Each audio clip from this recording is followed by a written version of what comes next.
Hey everyone, hope everybody's doing well. Here's a video about the great Gene Krupa and about a technique he would use of combining stick shots and rim shots in his solos, something he was amazing at. So a stick shot is when you play one stick on the other, and a rim shot is when you play the rim and the head at the same time. There you go, I am a professional. So you might hear Gene Krupa do things like this.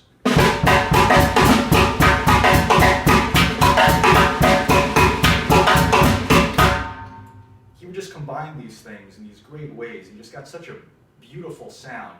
And that sort of thing, when I heard him do that, that's what really made me fall in love with the drums and made me really want to dedicate my life to this thing, because he just got such a beautiful sound. And to this day, I think the most beautiful sound in the world is a Gene Krupa rim shot. It's just the greatest. So you definitely want to listen to him. He played this stuff throughout his career. You definitely want to listen to him to hear the sound and the feel that he got. And these techniques of stick shots and rim shots were very popular. Gene Krupa wasn't the only person who did this, of course. These were very popular with a lot of drummers, a lot of swing drummers or traditional jazz drummers. I never know what to call this stuff. But, you know, Ray Baduke, Joe Jones, Chick Webb, of course, Cliff Lehman, Sid Catlett.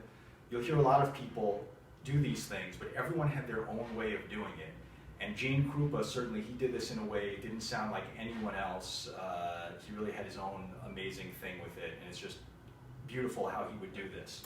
So to get into this, if you haven't played this kind of thing before, I think a good way to start out is just kind of get comfortable going back and forth between stick shots and rim shots. Just get comfortable going back and forth, different combinations. This would be with your right hand, if you're right-handed. So you just go.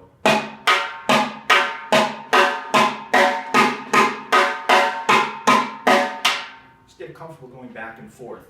And you'll notice right away that there's a lot you can do to vary the sound. So one thing, depending on how much pressure you're putting on the head with the left stick, you can either keep it there pretty firmly, or you can let it kind of bounce. So all of those things come into play. Also, where on the stick,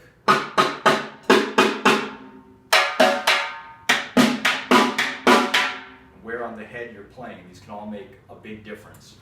So then I think the next step, you could add a little drag before each of those. So a drag before the stick shot and a drag before the rim shot. Then get comfortable going back and forth between those.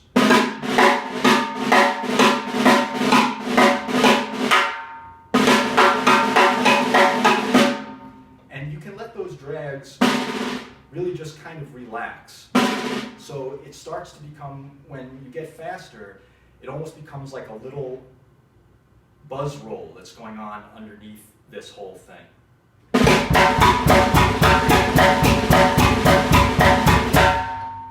So then I would say the next step, obviously Gene Krupa did a ton of different things with this, but this is just sort of to get you into it.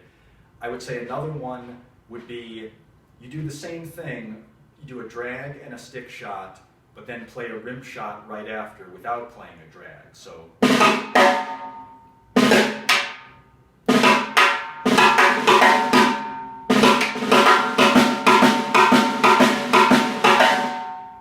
So with those three, the stick shot, the drag, the rim shot, and then the drag before the stick shot but the rim shot right after, with those three, you can combine those three just in different ways, and just with those three you can get things like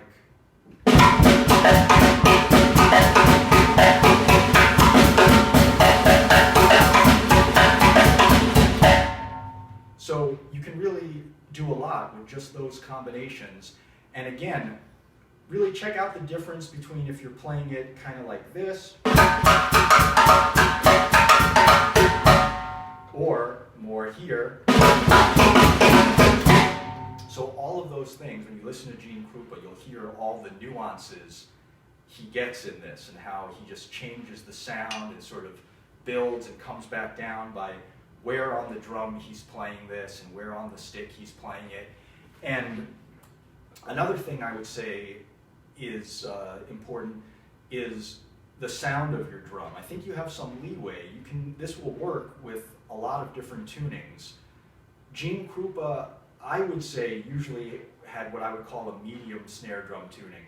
Sometimes it's higher, sometimes it's lower, and also he's using calf heads a lot, so that can change it. Sometimes you'll hear it higher. A lot of times you'll hear it pretty low, even later on when he's using plastic heads. So I would say he had medium, and if anything, it would go a little lower. But this will work with a lot of tunings.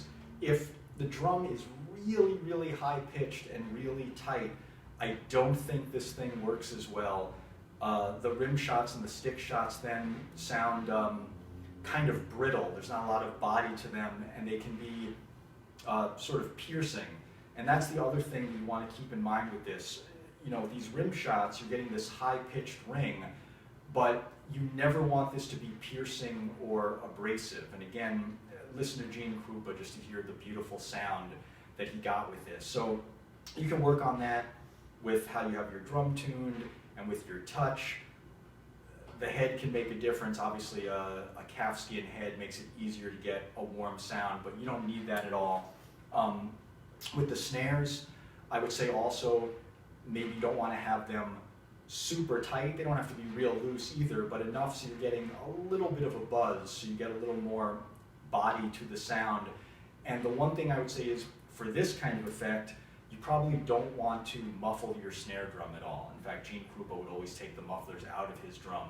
But if you know the sound of a kind of muffled rim shot, that's a certain kind of sound, which is cool, but for this kind of thing, you definitely want the more ringing sound. This whole thing is just about the ring and the overtones.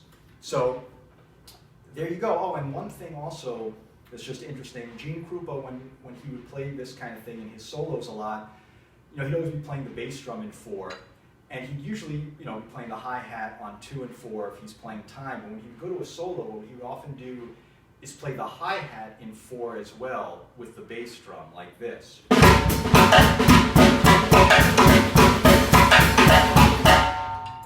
And that was just a really nice effect he would get. Just keeping that cymbal sound going just adds another nice color to this whole thing, and it really reinforces that strong 4/4 beat that's going on underneath what he's doing with his hands. So I hope that was helpful. I hope I can communicate some of the love that I have for Gene Krupa. You can listen to him, like I said, throughout his career. You'll hear him play this kind of stuff. You can't go wrong with any recording of his. So let me know if you have any questions about this. I have more videos planned, more about Gene Krupa, some about George Wettling. I have some other questions that I want to answer that people have asked, and if it's something that I think might be interesting to everyone or that might be good for a video, I'll do a video about it. So I have a few things planned, but if there's anything else you'd like to see, let me know, and I'll be back soon. Thanks a lot, everybody.